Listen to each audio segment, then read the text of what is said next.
This podcast is for support and inspiration only. It is not medical advice. Always talk to your doctor or care team about what's right for you.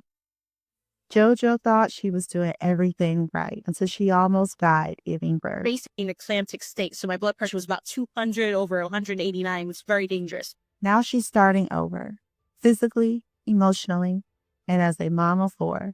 I wasn't active. I was just in a deep depression. Here's the real question. What do you do when the weight comes back, but the tools you use are no longer available? Really have to do it on self-discipline. Bariatric moms, this episode might hit too close to home. Stick around. Speaking of your daughter, you recently just had the little cutest nugget ever. Tell me about her. My berry baby. So she's born 8 pounds, 3 ounces. She is amazing. I'm 36, so I'm considered a geriatric OB patient. Oh, wow. That's a lot of adjectives. Yes. So being an older mom, just this journey with being a new parent is so different. You know what I mean? I'm enjoying it. I think as a younger mom, I'm like, I can't wait till you start crawling. I can't wait. I can absolutely wait. And we're going to enjoy this. We're going to enjoy this while you can't move. Yes. Okay. And I'm now she's starting to sit up. So I'm looking to see, but yeah, she's awesome. My delivery was very intense. A lot of doctors don't tell you is that when you're a bariatric patient, you have a higher risk of having preeclampsia or it's something called postpartum preeclampsia. And so I didn't realize I was going through preeclampsia at the end of my pregnancy. My blood pressure was elevated, but they were assuming that, it's because the end of the pregnancy. All 3 of my children was vaginal, no epidural. I felt like, I'm grown. I don't need an epidural. And so this pregnancy, I was going through contractions and I asked for a Tylenol. And they're like, that's it? I'm like, yes, I didn't want an epidural. And the doctor came in and he's like, it's safer for you to get an epidural because your blood pressure is really high. So I got an epidural and I slept through my entire labor. I slept through it. And it's some good sleep, I bet. Yes, it was the best sleep. And my wife, she's looking at it and she's like, it's getting intense. So then they're like, okay, time to push. My biggest thing is I didn't want a cesarean. So you know how the baby comes out, head down, shoulders, She was on her side. So they called in emergency C-section team. And I'm like, oh my gosh. And I'm trying to push and push and push. She finally came out, but I had to get a episiotomy. I had severe hemorrhaging. I had a couple other things. I feel like I'm going to pass out. So then I had to get 2 blood transfusions. And then I was sent home. And then I realized my leg was just so heavy and swollen. I went to the emergency room, and that's when I was diagnosed with it's called postpartum preeclampsia. My blood pressure was basically in a clamtic state. So my blood pressure was about 200 over 189, which is very dangerous. So African-American women don't respond well to beta blockers. So they had to basically slowly work on lowering my blood pressure. So I say all that to say is that my iron level was very low. I didn't do what I really was supposed to do during my pregnancy, but in regards to what, your vitamins or vitamins, because I was the first 3 months I was there's no way I'm taking vitamins, and so see the prenatal ones, now I'm good. I take them. To take prenatal and the multivitamin, or was it just prenatal? I just took a bariatric prenatal vitamin. Okay, that's what I was supposed to take. Yeah. And your iron or no extra iron? I was supposed to take the iron too, but I didn't take it. So and I had all those health issues after birth. So. And that's when my doctor told me, she was kind of frustrated because she broke it down to me and just scared me. So that preeclamptic state caused issues on my heart. So they couldn't let me go. So I was in the hospital for about 5 days. What a brand new baby. And 3 other children. It was a lot. So now I had to take blood pressure medication. I have to see a cardiologist. But you know what? It's all worth it. So, and that's really interesting to hear because I do know that there are a lot of women that get the surgery so they can get pregnant. So it is important to be aware that, you have the weight loss and now you're fertile, but you still need to follow those guidelines. Do you think your OB knew enough about your bariatric to kind of help you? Or do you think you probably need to talk to your bariatric team while you were pregnant? Absolutely. I think I should have talked to my bariatric doctor while I was pregnant, which I didn't. I've had several doctors, 3 of them that I saw, that they rotated. And then the one that delivered my baby, I never saw a day, like he was new. And I'm like, man, that is wild. But yes, so I think that they could have done better with the communication. And I don't think they really understand about the bariatric surgery. And I remember it was around COVID. I remember just like being just not a present mom, if that makes sense. Like having all the kids come in the room. My son will take his train tracks and put them on my mattress and put it down. And I'm just like always in my bed eating Star Crunch, watching Real Housewives. I just wasn't active. I was just in a like deep depression. So I'm like, I need to do something because this is not it. So my kids are definitely my why. I just being a better, healthier version for myself so I could be more mindfully present for my kids and physically active for them. So what was your starting weight? 258. What's your current weight? 7. I'm 187 this morning. I'm like one of the neurotic bariatric patients that weigh themselves every morning. Yeah. Oh, I do that. Yeah, every day. So I have to. It's like a reminder for me. It's like, okay, so today we're going to eat protein and no cookies. So I'm definitely like that. I'll do it once a day, just once, but definitely I'm like that. I'm glad I'm not the only one. I thought when did you know that you were ready to have another baby after your surgery? I went through bariatric divorce and so I got in a new relationship, got remarried. And so it's just like, we just connect so much. And I'm like, I want a baby. Do you want a baby? So we decided to have another baby. It was after 18 months of bariatric surgery. And so I felt like I was in the safe zone. And so, yeah, so we tried for about a year exact. And then I got pregnant. So I was excited. So yeah, new relationship. And it's just like, it feels right. Did you feel that it was difficult to kind of meet your goals and everything when you were pregnant? Yeah, for sure. For sure. The first trimester, yes. But afterwards, I started drinking more protein shakes. My stomach was able to handle it. Red meat. I was just like, meat, give me meat. And so I'm starting to eat more.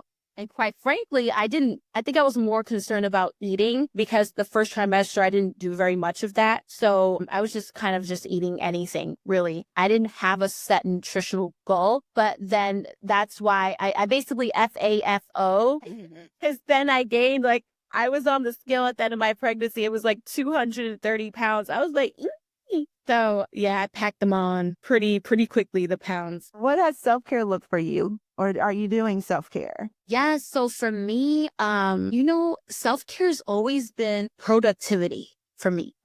So it's like the more productive I am, the better I feel about myself as far as like mental. I love to be productive, whether that's like putting wallpaper on my daughter's walls, folding her clothes, reading to her, connecting with her. Like self-care to me, like achieving goals and making my family run autonomously. But I could use a massage. Like I think I want to go and get me a massage. Yeah, I think you've earned it. Yeah, and I like to take, they're called spiritual baths. Basically, I take a bath. I have like a guest bathroom that I turn into like a little spa. So it has like that wooden table. It's got candles, a little spot for your iPad and wine, burn my sage, and just kind of relax. Do I take my spiritual bath or do I get this done? It seemed like your why kind of changed from the first time you had to like lose weight. How did you handle like figuring that out?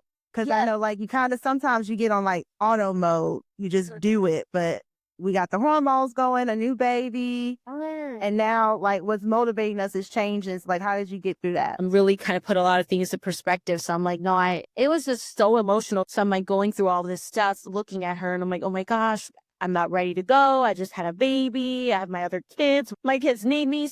I'm like, okay, yeah, I need to get on track. So I take my medication religiously. I take my blood pressure every day. I weigh myself. I drink my water. I walk with my daughter in her stroller. So just being so close to losing my life, that really put a lot of things in perspective. I'm just like slowing down on the gas station, runs, snacks, because I live right by a 7-Eleven.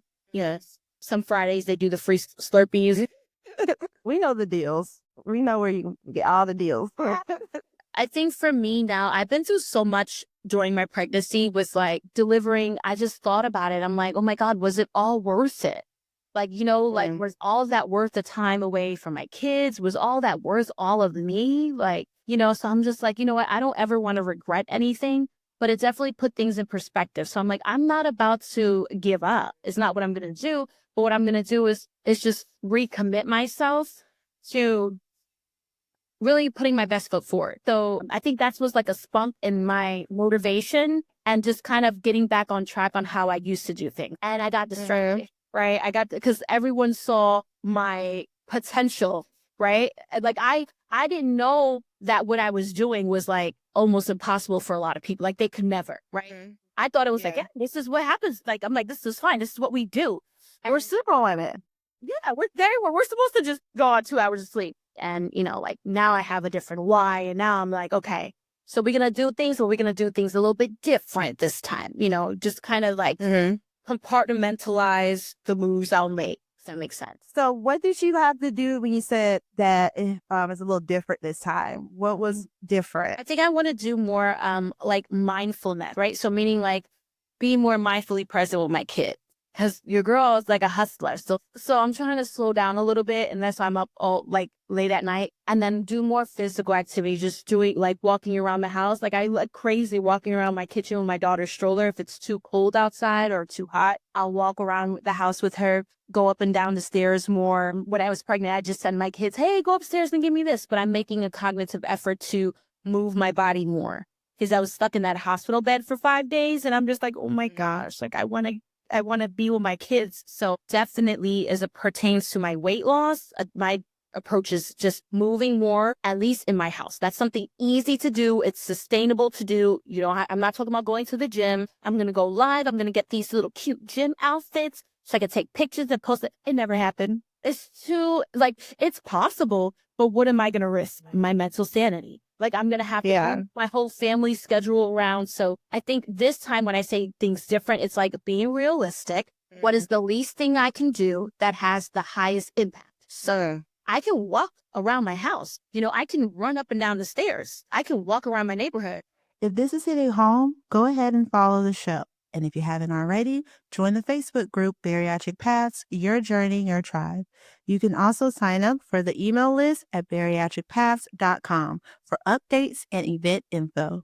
So let's kind of switch gears a little bit. I know your company is called Bariatric Hair and Skincare. You want to give us a little bit of background about that? Yes. And I was about 2 weeks post-op gastric sleeve, and I started experiencing dry, itchy skin. I started reading the labels of these hair and skincare products. And so that's when I realized just because a bottle says it's organic doesn't necessarily mean it's organic. Just like a protein bar. They'll say it's protein, but there's no protein in there. Like, we've been bamboozled, you know? Do you have products? Is it more like offering advice? Oh, no. So, yes. So I created the skin repair oil, and within 24 hours, my skin started to clear up. Then I started experiencing hair loss. At the time, I was losing my edges, and I'm like, oh my gosh. And so that's why I'm like, you know what? Let me just make my own. So we have we have the skin repair oil, hair growth oil, a biotin shampoo, biotin conditioner, our protein hair mask. And we recently did a promotional item with the hair wax stick. We have like another promotional item with our Berry Beauty bag, which I designed, which was pretty fun. And then right now I'm working on a hair and skincare vitamin. But it takes time. So we're growing and helping people grow their hair back. It's been amazing to see. Bariatric hair and skincare. We've come such a long way. We've been in business for 4 years now. And it's been awesome. Love how you said that you got the feedback from the bariatric community. So it's like, we know that it's for us, by us, with us in mind. Yes, it's a beautiful thing when the need happens and you have a product to help a need. So I say to all of my entrepreneur listeners or wannabe, don't create something because you want to create it. There has to be a need for it. And I think that's what our story is. There was a need for me. So I just did it for me. And then I was like, okay, well, I can make a business out of it. And so I don't move. That's my anthem. I don't move unless the bariatric community tells me to move. So you already have the skin and hair care, and now you're doing this new venture because clearly you love to be productive. So tell us about Breathe with JoJo B. This podcast is super special to me. I want this to do a different type of niche, more of like stuff that impactful, but just more of like Central Florida. So I'm excited about it. We're going to talk about a lot of more personal things. I'm very transparent, but I kind of like, I stop it at a certain level. But I'm really excited to add my touch to it and my selfish touch to it. I really want to focus on Central Florida because I have an idea for this podcast. Like I want to help local businesses and go to these local businesses and interview local business owners and take my kids, so incorporate my children with my podcast. Central Florida moms or working women, and just kind of like we'll talk about we'll have our politic and Tuesday going over policy that affects Floridians. Last thing I want to do, every time we have a show, we ask our guests to kind of share what's called My Journey, My Business. And so these are just little tips and things that we do within our weight loss journey that might not be status quo or by the book, but it's something that helps us, be successful in our own journey. And it's our business and we don't do it. Yeah. So do you have something that you would like to share that is your journey, your business? Oh, okay. I have a little secret. Oh, my morning frappuccino. Sometimes, so it's like my frappuccino. I'll put a base of coffee, right, and then freeze my base of coffee, and then the next morning pour my protein shake on top of it, mix it, and then it's like an ice cream protein. Sometimes I'll add me a little M&M bites in there, and like make it crunchy.